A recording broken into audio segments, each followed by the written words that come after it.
फिर से एक मौत।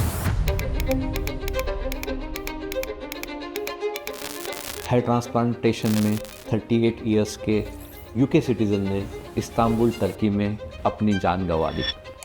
क्यों हो रहा है? बार बार हेयर ट्रांसप्लांटेशन के साथ मौत क्यों आ रही है? तो इसके बारे में हम आज थोड़ा डिटेल में डिस्कस करेंगे। सोचिए, आपके घर का कोई एक बंदा जिसको हेयर ट्रांसप्लांट करना है, बिल्कुल हेल्दी है, बिल्कुल नॉर्मल है, वो हेयर ट्रांसप्लांटेशन के लिए जाता है और वापस फिर कभी नहीं आता है। ऐसा अगर कभी कुछ हो जाता है तो आपको कैसा फील होगा? मुझे तो बार बार अभी शॉक लग रहे हैं कि ऐसा क्यों हो रहा है। हेयर ट्रांसप्लांटेशन के दौरान क्यों पेशेंट अपनी जान गंवा रहे हैं? क्या ये डॉक्टर की प्रॉब्लम है, या ये सेफ्टी पे कोई कॉम्प्रोमाइज़ हो रहा है, या पेशेंट में कोई प्रॉब्लम था इसकी वजह से ये हुआ है? बहुत सारे लोग तुर्की जाते हैं कि ताकि जाके उनको एक अच्छी सर्विस मिले, एक अच्छा ट्रांसप्लांट हो, फैसिलिटीज़ अच्छी मिले और कहीं पे सेफ्टी कॉम्प्रोमाइज़ ना हो। तुर्की ने अपना खुद ब्रांड बना लिया है कि यहाँ पे सबसे अच्छे ट्रांसप्लांट होते हैं। लास्ट टाइम तुर्की गया था तो मैंने देखा यहाँ पे बहुत सारे ग्रे क्लिनिक्स चल रहे हैं, बहुत सारे जगह पे डॉक्टर्स काम ही नहीं कर रहे हैं, इन्होंने एक बिज़नेस बना लिया है। सो डॉक्टर आपको सिर्फ नाम के लिए दिखते हैं, सिर्फ आपके जस्ट उनके सर्टिफिकेट दिखेंगे पर डॉक्टर नहीं दिखेंगे। तो जब भी आप फॉरेन में कोई भी ट्रीटमेंट के लिए कंसिडर करते हैं खुद को, तो आपको एक देखना बहुत ज़रूरी है कि वो डॉक्टर रिलायबल है क्या, डॉक्टर का क्वालिफिकेशन है क्या, डॉक्टर का हिस्ट्री क्या है, आप उनसे खुद मिले हो क्या, आपने खुद उनसे चर्चा करी है क्या। क्योंकि बहुत बार ये होता है कि आपको सिर्फ ऑनलाइन वीसी कंसल्टेशन हो जाता है, बाद में डॉक्टर आप वहाँ पे जाते हो तो डॉक्टर मिलते ही नहीं है। आपने पैसे भरे हुए रहते हैं, आप गए हुए रहते हो, आप सर्जरी कर लेते हो। तो ये बहुत सारा स्कैम आजकल तुर्की में चल रहा है, इस्तांबुल में चल रहा है। तो बी केयरफुल, क्योंकि बाद में आपको ना फॉलोअप मिलने वाला है। कहीं कुछ चीज़ें गलत हो जाती है तो आप किसको पूछोगे? बार बार आप तुर्की तो नहीं जा पाओगे। तो इसलिए इम्पोर्टेंट है कि आप इंडिया में हैं तो इंडिया में अच्छे डॉक्टर्स ढूंढिए। बहुत सारे डॉक्टर हैं जो इथिकल प्रैक्टिस करते हैं, बहुत सारे डॉक्टर अच्छे रिजल्ट्स देते हैं। आप तुर्की के नाम के पीछे ना भागते हुए इंडिया में आपके डॉक्टर्स को मिलिए, उनसे डिस्कस करिए, ताकि जाके फ्यूचर में भी आपको सपोर्ट मिले। भी जब लार्ज डेंसिटी में हम सर्जरी करते हैं तो हम 2012 से हेयर ट्रांसप्लांटेशन कर रहे हैं, तो हमने फिक्स प्रोटोकॉल करे हैं कि जहाँ पे हम पेशेंट के प्रॉपर इन्वेस्टिगेट करते हैं, ईसीजी निकालते हैं। कहीं किसी पेशेंट को कोई तकलीफ है, लाइक कोई कार्डियक प्रॉब्लम है, कोई बीपी का प्रॉब्लम है, कोई डायबिटीज़ है, तो हम उनका पहले फिटनेस लेते हैं, उसके बाद सर्जरी करते हैं।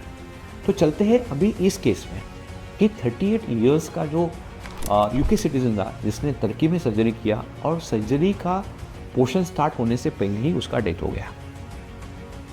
तो ये जो यूके के सिटीज़न थे, ये पेशे से तो टीचर थे, उन्होंने 1 साल पहले ऑलरेडी एक सर्जरी कर चुके थे, तो उनको थोड़ा सा उस पर ट्रस्ट भी था। और ये जो क्लिनिक था काफ़ी फेमस क्लिनिक है तुर्की में, तो वहाँ पे काफ़ी हज़ारों सर्जरीज हुई है आज तक। फिर भी इनके साथ एक दुर्घटना हुई। तो 2 चीज़ें यहाँ पे मैं हाईलाइट करना चाहूँगा कि एक्सीडेंट तो किसी के साथ भी हो सकता है। इन्होंने ऑलरेडी यहाँ पे सर्जरी कर चुके थे, एक्सपीरियंस अच्छा था, इसलिए सेकेंड टाइम भी यहाँ पे गए। फिर क्या गलत हुआ कि उन्हें अपनी जान गंवानी पड़ी? तो जब मैंने इसके डिटेल में चर्चा करी, डिटेल में मेरे फ्रेंड जो तुर्की में हैं उनसे बात किया, तो उन्होंने बताया मुझे कि ये जो क्लिनिक है ये जनरल एनेस्थीसिया में लोकल एनेस्थीसिया देते हैं। इसका मतलब क्या है कि जो पेशेंट को जो प्रिक्स होते हैं जब हम लोकल एनेस्थीसिया देते हैं तो वो फील ना हो, इसलिए इनको जनरल एनेस्थीसिया दिया जाता है, लाइक शॉर्ट जनरल एनेस्थीसिया, मतलब जो एनेस्थीसिया सिर्फ 15 to 20 मिनट्स तक ही लास्ट करता है। बट जब भी आप कोई जनरल एनेस्थीसिया देते हो तब एक कॉम्प्लिकेशन हो सकती है कि आपकी सांस बंद हो सकती है, आप कंप्लीटली अनकॉन्शियस हो, तो फिर आपको वेंटिलेशन मतलब सांस आर्टिफिशियल देने की ज़रूरत पड़ सकती है। अगर कोई बंदा आपको वहाँ पे जो भी एनेस्थेटिस्ट है या जो भी आपका फिजिशियन है, अगर आपको वो आर्टिफिशियल सांस नहीं दे पाया तो ये कॉम्प्लिकेशन होके फिर आपके बॉडी में ऑक्सीजन ख़त्म होके फिर आपको डेथ का सामना करना पड़ सकता है, लाइक आपकी डेथ हो सकती है।